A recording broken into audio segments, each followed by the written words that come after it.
All right, let's talk about something that gets a notoriously bad rap: accounting. But I want you to forget everything you think you know. Forget the dusty old books, the boring bean counting. We're going to show you how accounting is actually a powerful tool for telling stories, solving really complex puzzles, and making decisions that can literally change the game. So let's dive in. Go ahead, be honest. I bet for a lot of you, words like boring, taxes, math, maybe difficult just popped into your head. And you know what? I get it. That stereotype of the lonely bookkeeper stuck in a back room somewhere, it's a tough one to shake. But that picture is so out of date. The reality today is so much more dynamic. You see, to really get accounting, you have to understand that it's not just one single thing. It's this huge field with two major branches, and each one is on a totally different mission. And this right here is where the story starts to get really interesting. It really all comes down to who you're talking to. Financial accounting is all about looking backward. It's about packaging up the company's performance into a story for outsiders.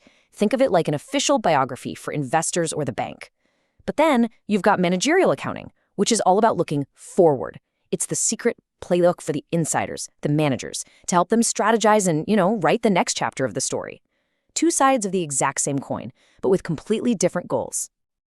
And here's the really cool part. You do not need to be a CPA to use these skills. They are absolutely essential in a huge range of careers, and some of them might actually surprise you. Let's look at a couple of quick examples. So meet Juan. He's a retail buyer for a big department store. His job? To pick out next season's fashion line. But it's not just about what looks good on the runway. He lives and breathes accounting concepts like gross profit and sales targets every single day. He has to know if that cool new jacket is going to sell at a price that actually makes the company money. I mean, that's accounting in action, right there on the retail floor. Or think about a credit analyst at a bank. When a business comes in asking for a loan, that analyst basically becomes a financial detective. They're digging into the numbers, using accounting tools like liquidity and profitability ratios to figure out how much risk is involved. Is this company a safe bet? The answer is right there in the accounting data. And look, this isn't just some abstract idea. This career potential is real. Whether you're a bookkeeper, a corporate accountant, or a financial analyst, these skills are in super high demand, and they come with some really strong earning potential. It's a solid pathway to a really rewarding career.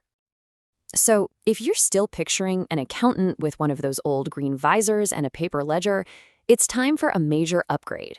I mean, the entire profession has been totally transformed by technology.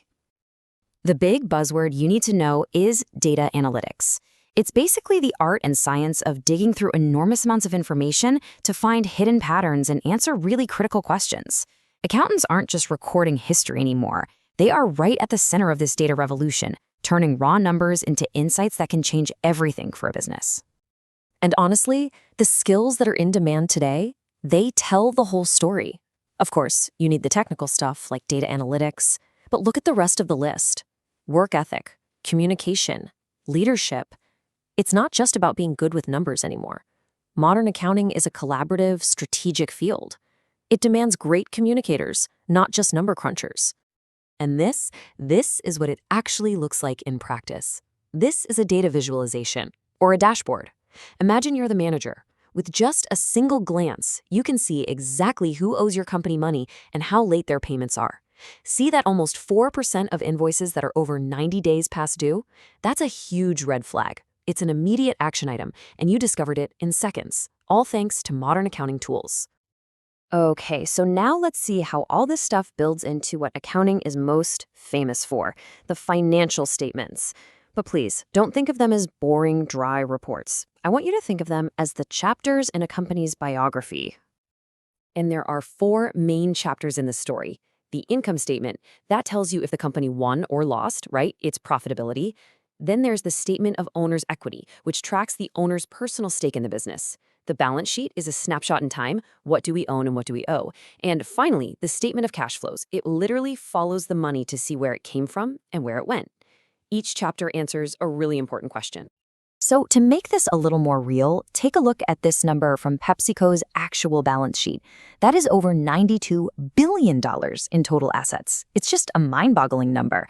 And it represents everything the company owns, from its factories and delivery trucks all the way down to the cash in its bank accounts. It's a huge number, right? It's almost too big to even wrap your head around. But in the world of accounting, a number like that has a very, very precise meaning. It's not just some random figure. It fits perfectly into this simple, elegant equation. And here's the beautiful part. That $92 billion in assets, it's perfectly balanced by the claims against those assets. So, what the company owes to others, that's its liabilities, plus what the owners themselves have invested, that's the equity. Assets always equal liabilities plus equity. This simple little equation is the backbone of all accounting.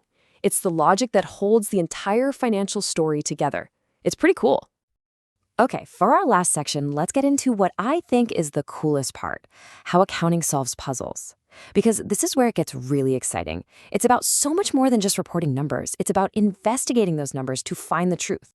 This is such a classic business puzzle. I mean, imagine you're a manager. You look at the income statement and you see a nice, healthy profit. You're feeling good. But then your payroll clerk comes to you and says there's no money in the bank to pay everybody. How is that even possible? It feels like a total contradiction. And the answer is so important. Profit is not the same thing as cash. Think of it like this. Profit is the score in the game, but cash is the oxygen you need to keep playing the game. A company can make a huge sale and record a big profit, but if the customer hasn't actually paid their invoice yet, that Inc. account is still empty. Understanding this difference is absolutely critical for survival. And sometimes these puzzles involve some pretty high-stakes detective work. Take someone like Alicia Reyes, a fraud investigator. She uses her accounting skills to hunt through financial records, following the breadcrumbs of transactions to uncover theft. For her, accounting isn't a chore, it's a puzzle that has to be solved to get to the truth. Accounting also brings up some really tough ethical dilemmas. In this case, a business owner is being tempted to bend the rules just to get a loan. This shows that accounting isn't just about black and white rules on a page. It's about integrity, it's about good judgment, and it's about having the character to tell an honest story with the numbers. So the next time you hear the word accounting, I hope you don't think of spreadsheets. I hope you think of stories, of puzzles, of strategy, because at the end of the day, accounting is the language of business. It's the language of how the world really works. So look around you, at your job, in the news, at your favorite store. The numbers everywhere are trying to tell you a story. The only question is, are you ready to read it? Thanks for joining me.